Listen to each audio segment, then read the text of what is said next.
Hello and welcome to Dickinson's Real Deal. On this show, I help members of the public get the very best price for their antiques and valuables. I sit you down with one of our regular dealers. Now, they're going to try and tempt you with a cash offer on the table today. £350, £400. Maybe a little bit more? If I don't think that's enough money, I'm going to tell you to reject that and gamble and place the same goods into an auction in the hope that you will get a little bit more money there. Today, the show comes to you from Wrexham in North Wales. There's a fabulous crowd of people. They've been here since early this morning. They are determined to do business. They want to walk away with cash in their hand or gamble at auction. Either way, they want the real deal. Our dealers are plenty to get through today, and Karen Delmin has got a real deal favourite. Remind us, John, what have you got there? Moorcroft pansy vase. Right, okay. 11.5 inches high, I think. I know, I'm sensing trouble already. Yeah. Okay, where's it come from? I can't remember. It came on a deal, from a deal years and years ago. It's stood in our cabinet for a long, long time. Why now then? It's worth too much to drop. I knew I was in for trouble. Yeah, it's worth too much to drop. That's why I'm sitting back. Okay, right, so let's have a look at this little beauty. First of all, if we turn it up just to confirm, and we have got the script William Moorcroft mark and the Impress Moorcroft mark, so we know for sure what we're dealing with. As you say, it's a pansy design here. We've got this big stretch of cobalt blue, then we've got a band of the pansy design, but it has got this little slight detrimental bit at the top where it's got this craquelure, hasn't it? Which to a purist that buys Moorcroft will slightly knock it back. It's still a Moorcroft vase, it's still a pansy, it is what it is. Let's get stuck in. I think I'm in for a bit of hard work here. Right, 50, 100, 150. It's a start, isn't it? Fine start It's from a my fine point start, of view. Yeah. 170, 190. No, you'll have to put some more red ones with him, I'm afraid. Right, take the 20 away. 200. It's like playing cards, isn't Yep. it? 220 quid. Now I know we're in the ballpark. As my father would say, I think we're too far apart.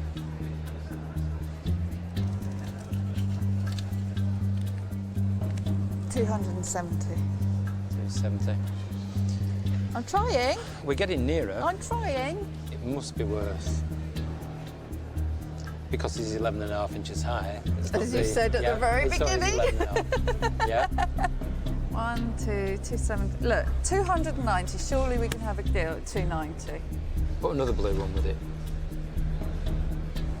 I'm going to fill it up because I know you're not going to begrudge me a tenner.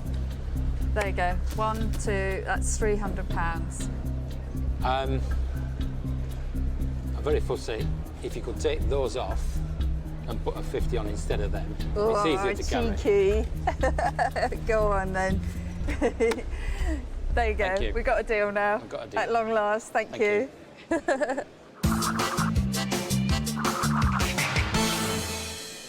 Don't know about you, I'm a bit exhausted after all that. Across the dealer's den and proceedings are underway with dapper David Haley. We bought a little piece of silver in here today. Yes. Is it something you've had a long time? It's been in the family about 80 years. Yes. Well, I've just had a quick look at it and I can see that this is a silver mark for about 1900. Yeah. 1900, yeah.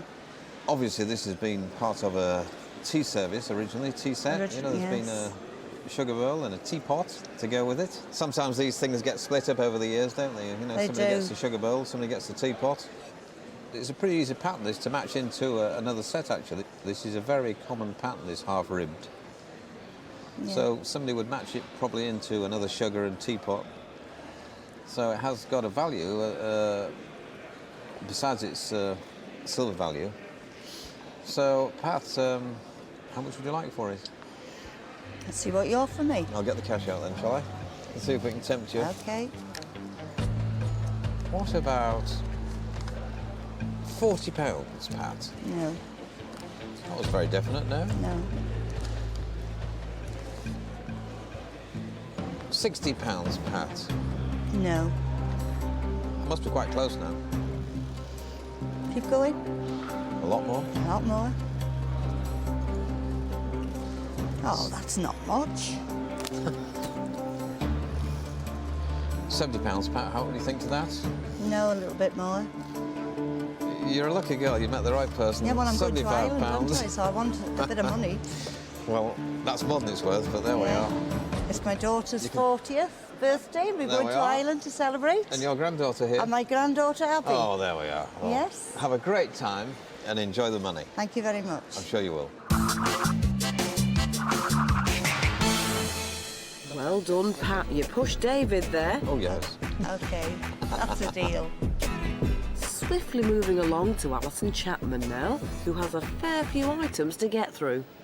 You've brought some salubrious company for I us. have indeed, all my friends of many years. So we've got Beefeater, Good old Beefeater gin. Drambuie. Drambuie. Galliano liqueur. Mr. Galliano, right? And this And one, Churton, which Churton's. I'm not familiar with that one. No, well, Churton's is sort of one of, it's got a local interest. This is why I brought it along, because the Churton family are from this neck of the woods, basically. And what sort of fill do you have that price-wise? First of all, how about you sort of making an Well, offer? I have a rough idea for these, but this one, of course, I'm not familiar with No, of this course not, no, wine right, merchants, okay, and okay. you set a lot of store in that. So Yeah. I was wondering if you'd help me along with what you felt that one to be. That's one on worth. its own. Yes. But I'm going to sort of throw a figure into the arena of, Okay, and I'll try and catch it. and you try and catch it. Yeah. Good luck. £250. Right, that just went right by me. I could see it whizzing by. I didn't even raise my hand, You never attempted did to I? stop it. Yeah. I noticed that, yes. Have you ever thought of auction? I have, but I thought, well, first of all, let's start at the bottom and Work your way up. and Well, I work my feel way you're up, yes. starting at the top when you come to my table. Oh, I beg your pardon. Forgive me, Alice.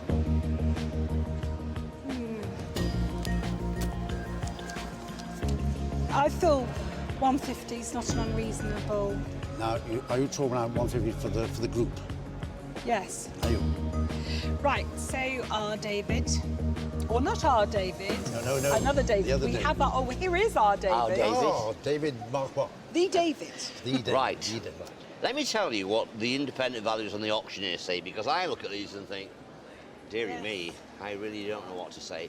They say 150 to 2, 2 to 3. I have to say the 2 to 3 sounds ambitious to me. Okay. I'm not sure because of that figure. There's something about that one that might be worth more than these behind it Sure, put that, together. yeah, true. So 150 is kind of in there somewhere. Okay. You've got a choice. 150, no gambling, cash in your pocket, or go to auction if you think you can get somewhere within the 2 to 3. I have a feeling the figure in the front is quite interesting, quite rare, and quite collectible. Just let me get hold of that money. That's what I'd be saying. Thank you. Over to you. Decision time. It is really. Decision I mean, I think I'd like to give them a whirl in At the auction? Yeah, I think so. have you been to auction before? Just as a sort of bystander, but I certainly hope this time it'll bear fruit and bring in a little bit more than £150. You're Thank a you. lovely man. Thank you. All the best. Delighted to meet you, Alison.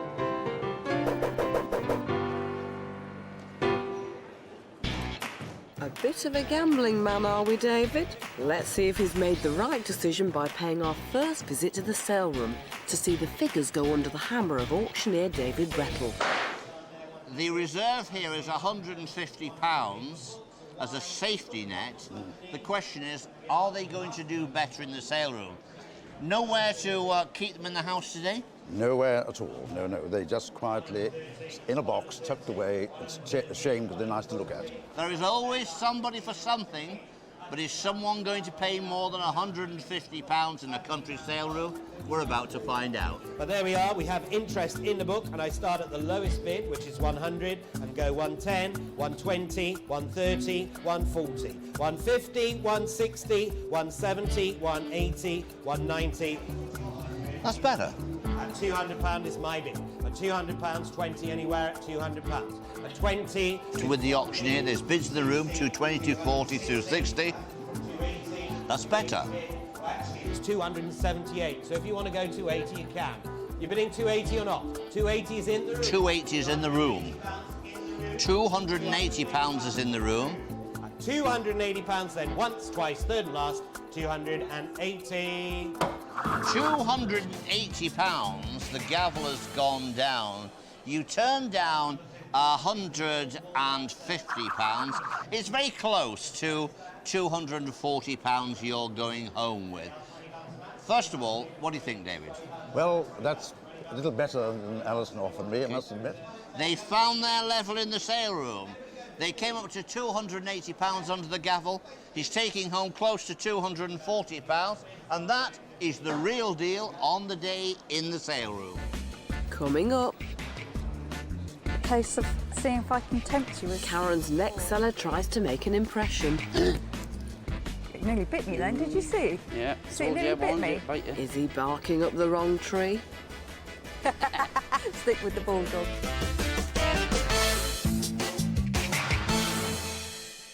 Welcome back to Dickinson's Real Deal from North Wales. Things aren't all they seem with David Tuckman's next item. The Duke and auctioneer David Brettle are keen to see if this is reflected in our dealer's offer. Now, Aidan, you brought in an interesting item today. Perhaps you'd like to tell us what it is. It's obviously it's a mirror. Yeah. I bought it because it looked interesting at a car boot sale. Right. Yeah, because I think you're aware that there's a kind of divided opinion about this mirror. It's purporting to be 18th century Georgian mahogany mirror. But our valuers sort of think that it's probably, well, they say that it's an out-and-out fake. Now, when you're looking at a piece of furniture or a picture, you tend to learn more from the back of the thing from the front. But let's turn the mirror over and look at the back. Now, we've got at the top here, there are lots of signs on here that are trying to point to the fact that it is 18th century. We've got London 1741 there, which we don't think it is, and the fact that it's got an armorial stuck on it and other early bits of paper stuck on it points to the fact that it is, it's not as early as it's purporting to be. No. And there's some people here who think that it's a total fake. But just looking at the nails around the item and the wood on the back, I don't think that it's maybe as late as they think. I think that it's maybe an early 19th century copy of an earlier piece. It seems pretty obvious to me that what we have here is an item which was produced to kid you, to deceive you. There are many features on this which is not telling you it's in the style of, it's saying, I am telling you I am a George II mirror, and it is not. So it has been produced to kid you. I need to get in there and explain to our seller exactly what we feel about this item. David, we're arguing about the age of this mirror. What do you think? Well, I've had a good look at it. Certainly it is not 1740. This one is trying to tell you it is from a George II period. So it has been made, I think, to deceive you. Yeah. Certainly a first-time buyer could go into the sale room and perhaps make a mistake and buy this thinking that they had bought a period mirror. And that's what this was produced for, to leg you up and kid you. Well, I don't think it's all true. I still make just as many mistakes. We're always in the front line, and so when a good fake comes out, I'm afraid we're always the first. Exactly, to because we want it to be right. You want something to be right. Okay, anyway, let's turn it back over again. Right, okay. Now, how are you going to value something like this? It still is useful for the purposes of furnishing. Absolutely. And on the wall, it will look perfectly wonderful and will work perfectly well. So how are you going to put your estimation on this item? I'm going to base it on one that I sold very similar, but not pretending to be a George II mirror. It was an Edwardian one. It was clean, it was tidy, it was very similar. A slightly better colour, actually. And that I sold in the sale room a fortnight ago for £40. David Tupman is an experienced dealer in period goods. Let's see what he puts on the table. I'm going to offer you some money for this, but not a lot. I'm buying it as a decorative mirror. Let's put down 20, £40. Does that show you a good profit from the boot fair? You know, I'm smiling because I've known this man for 25 years. He's a cracking dealer. He deals in period things. I never thought I'd heard David say, 40 quid, that's my lot. For a good-looking George II style mirror. It's still great value for money at £40, and I think there's a decent profit in it. You go out and try and make me one of those for 40 quid. It's impossible.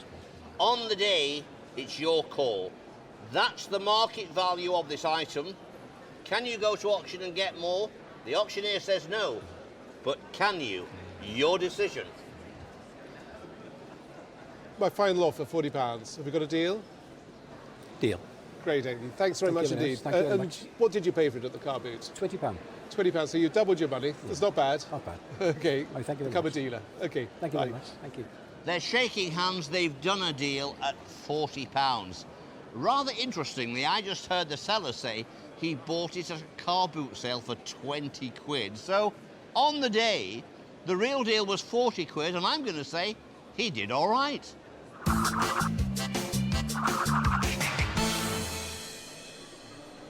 So doubling his money means a handsome profit for Aidan, and David Tupman's happy with his buy. From one David to another, let's pay a visit to Mr. Halkney. And so you brought in a picture here. Uh-huh. Tell me something about it. My son had it. He picked it up somewhere and didn't use it himself. Passed it on to me, said, Dad, is a nice picture for you, because he knows that I'll buy and sell anything that's coming along in the lines. Right. So I put it on top of the wardrobe and kept it there. And then yesterday my daughter said, have you seen that David Dickinson's on in Wrexham? I said, never. She said, yes. So I thought, right. Bring it along. Let's go. So I climbed up to the wardrobe and I brought it to show you today. Let's just have a look here. What it is it's not a watercolour. This is a limited edition. It's 154 out of 175. Yeah. And it's signed here by the artist. Charles Bartlett, yeah. Charles Bartlett. Mm-hmm. And this is the title of the picture, Eventide. Uh-huh. Do you know where this is, this scene? No, I'm not too sure about it, to be honest. Well, he was a northern artist. We've done a little bit of homework on it. Yeah. And he was born in about 1920, and I believe he's still alive. He's still alive, yes. And he exhibited at the Royal Academy. So he's obviously a very well-known artist. And Yes. I think his originals make several £100.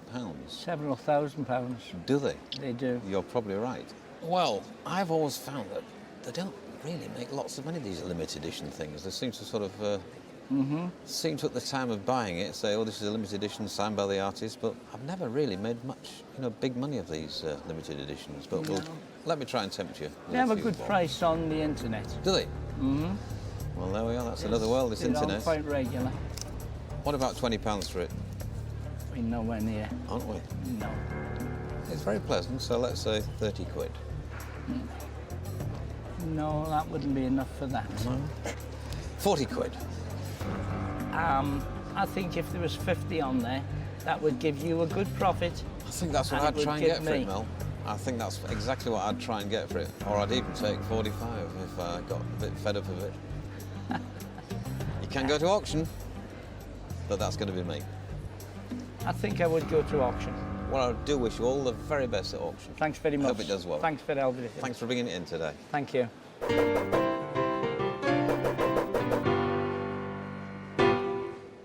Good money on the table from David, but Mel is sure he can make more money under the gavel.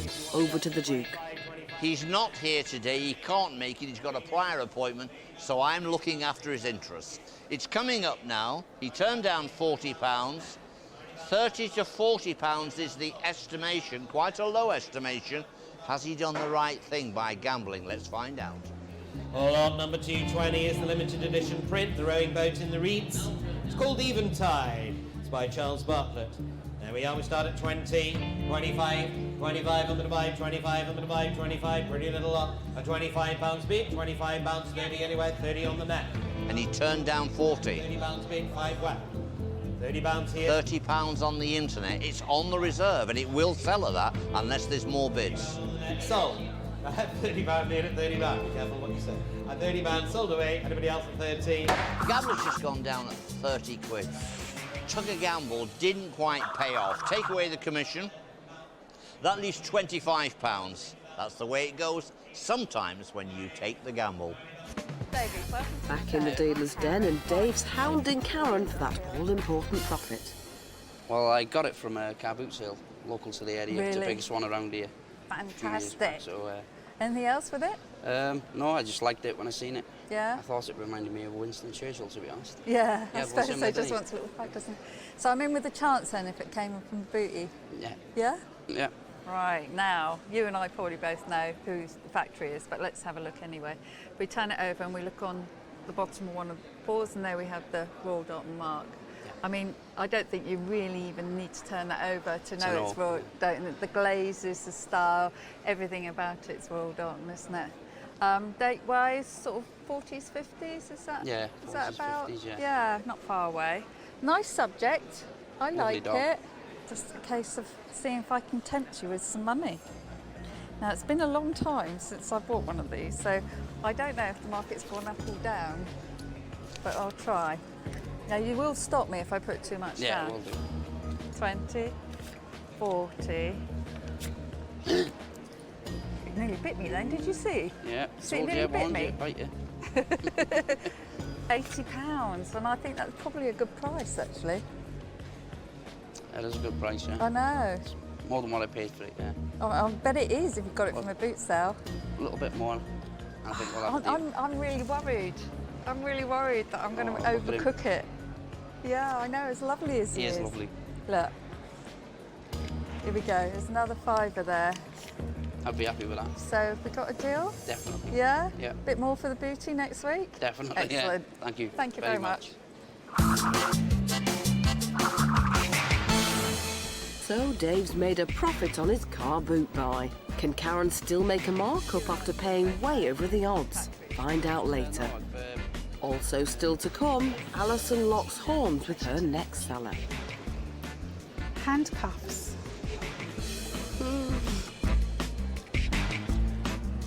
These are the very serious ones, aren't they? They are. Will she get tied into a deal, or will Tina escape to the auction?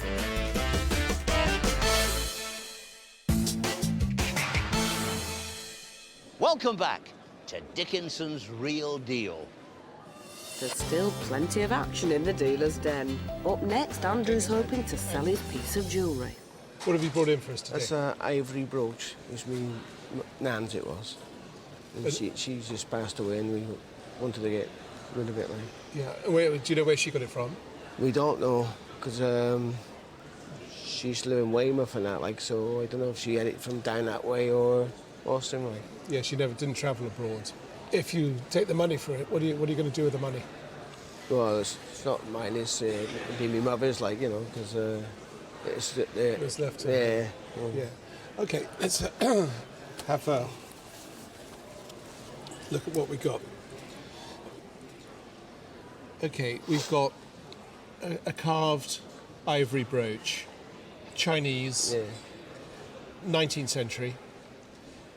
I think it looks as, at first sight, as though it might have been part of a card case, because they used to do this carving and all sorts of different things. yeah. But it's finished at the edge, so I think it probably was originally just made as a brooch. Yeah.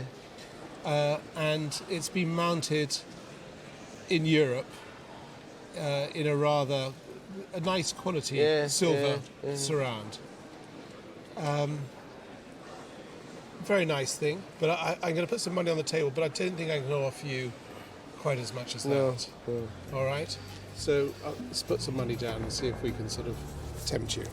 If I buy it, I've got to sort of try and earn a profit out of it. Yeah, but so, okay, I think you would. Let's put some money there. I'm going to put down 20, 40, 60, 80 pounds. And I don't think I can give that much more for that. I think that's a pretty good offer. You wouldn't go another one? No. Would you offer another tenner? It's very reluctantly. It is quite nice. Very reluctantly, I'm going to put £10 more on the thank table, you. but that is not a bean more. No. That's my absolute limit. What do you say? Yeah. Thank you very much. You sure? Thank you very much. Thank you very much indeed, Andrew, for bringing it in. Thank you very much. Hello, my name's Alison. Over to Alison, where she and Tina are locked into their next deal. So, handcuffs. These are the very serious ones, aren't they? They are. How did you come by them? I picked them up out of a junk box at a car boot sale. Oh, right. That's interesting. But you haven't got the key? No. Do they close? You've not closed them? No. I wasn't tempting fate. No, very wise, really. It is such a pity we haven't got the key. Mm-hmm. And these are probably about 1880, that sort of date. So they're nice and early. And then we have these keys, which again are very interesting and rather complicated. Okay, and you're going to sell them today, and why do you want to sell them?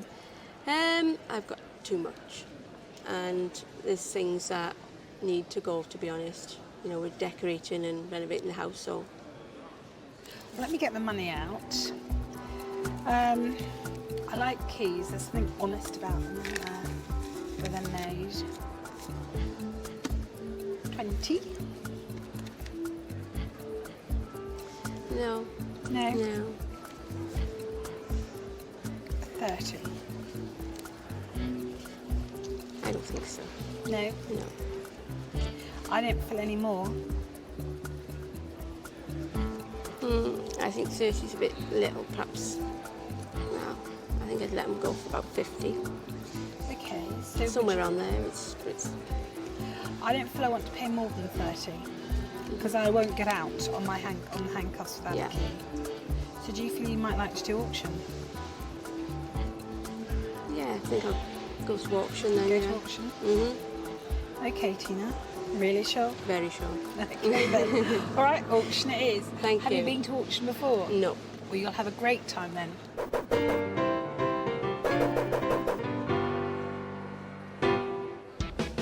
It's off to the sale room to see if Tina's made the right decision. 35.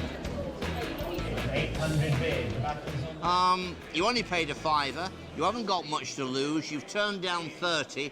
I think you should get that any day of the week in the sale room. The reserve is 30, so if it only brought 30, take away the commission, you'd be on a bit of a loser there. I think it should bring a little bit more. My guess is perhaps 40 plus, something like that. They're coming up now. There we are, put me in for that. 20. £20 bid at £20 5, 25. £25 bid, £25 surely now. At 25, the handcuffs are... Only at 25. Little bit disappointed. I expected a bit more. £30 bid, £30 here on the net, £30 here on the net, £30 nobody in the room, at £30 sold, at £30 anybody else. In fairness now, I sell quickly round, sold away at 30. OK, the gal's gone down at £30. Now, you turned down £30 in cash, and I think I would have done the same thing. And you said, no, I'll have a bit of a gamble. Take away the commission, and it leaves you with £25, so a little bit less. What's your feelings about that? Fine, because I've made a profit, really. Yeah. So... On the day, Tina made a profit from the £5 purchase. She turned down 30, which was a better price. from Alison Chapman, decided to gamble. I think it was worth a gamble, but it didn't come off on the day, so the real deal was with Alison at 30 quid. Still a £20 markup on a £5 outlay. I'd say that's pretty good going, Tina. Still to come, Pat aims high with her archer's ring. £300. Nice, but not nice enough. Will David hit the target?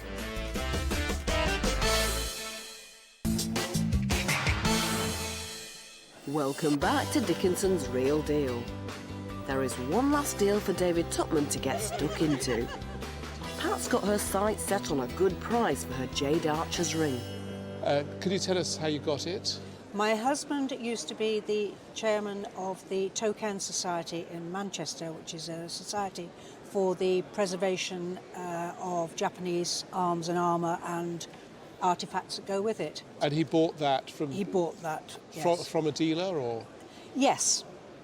Right, and what was he told that it... Well, how old was he? He was told that it was a late 18th century Japanese archer's ring. Right, OK, well, let's have a look at it. Looking at the inscriptions round it, I think that this is Chinese rather than Japanese. Really? Yeah, and the fact that it's jade, most of the works of art in jade tend to be Chinese. And I sort of have my doubts as to whether it's as early as 18th century. I may be wrong. Obviously, how does one date something like that? It's just really a feeling, and I cannot read the inscription, so No. it's possible the inscription might tell us Yes. something about the age and the origins of it. OK, I'm going to put some money down. I'm going to put down 50, 100, 150, 200, 250, £300. Nice, but not nice enough. Really? I've come in here, David, I'll tell you why, because I'm fascinated by this item. I'll tell you what the independent valuers and auctioneers say. They say 4 to 600, 5 to 800.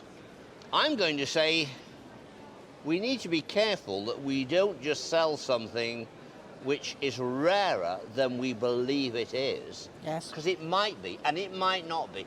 Your opinion, David, is that it's not 18th century, is that correct? No, it may well be 18th century. All I was saying about it, David, is that the colour of the jade and the fact that it has flaws in it makes me think that it's, the quality of the thing isn't as good as it might be. But if we go back to being an archer's ring, would we have, how can we say, gem quality jade used for such a purpose? Oh, absolutely, absolutely. If it was the finest quality would have been used if it was for somebody of rank.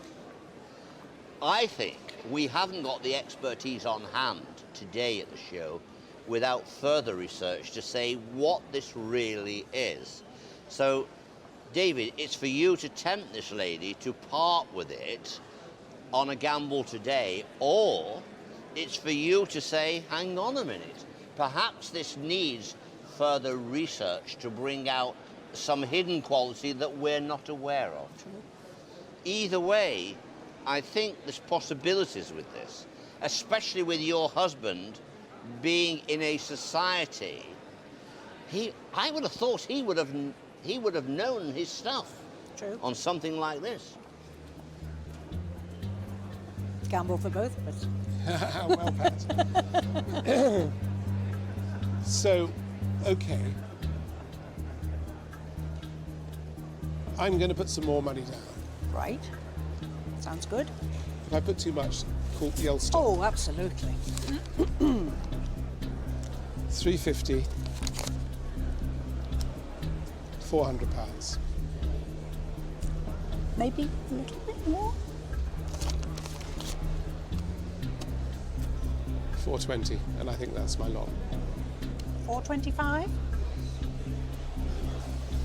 If it helps to seal the deal, 425.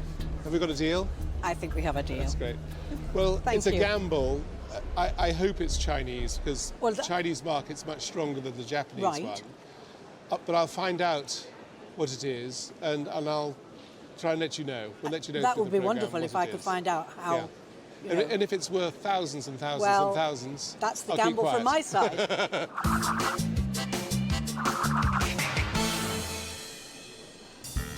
Some risky business for our David, but a tidy sum for Pat.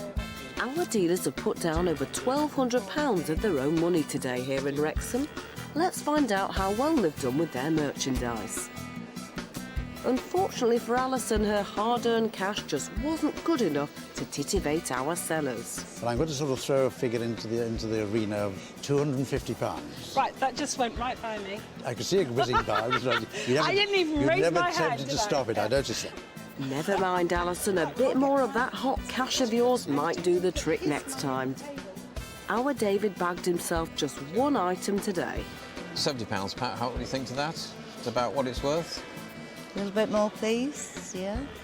Well, that's more than it's worth, but there we are. He managed to move the little silver jug onto another dealer for a smidgen of a profit. Karen did a little better today. After a tough time from John, she still managed to clear a healthy profit for the Moorcroft vase. There you go. Thank you. We got a deal now. Got a deal. At long last. Thank you. And she even managed to squeeze a small markup for the Royal Dalton Bulldog. And so we come to our final dealer. David Tutman's been splashing the cash today, but has he managed to sell any of his 3 items on? After getting the mirror home, David decided the best place for it was on his daughter's wall. Not sure you'll make any money if you keep that up, David. He managed to track down a trader for the Chinese brooch and sold it on for a very respectable price. Finally, we come to David's item of the day. The jade archer's ring has been sent away to a specialist, and David is still waiting on the research before selling it on. We have a deal. That's great.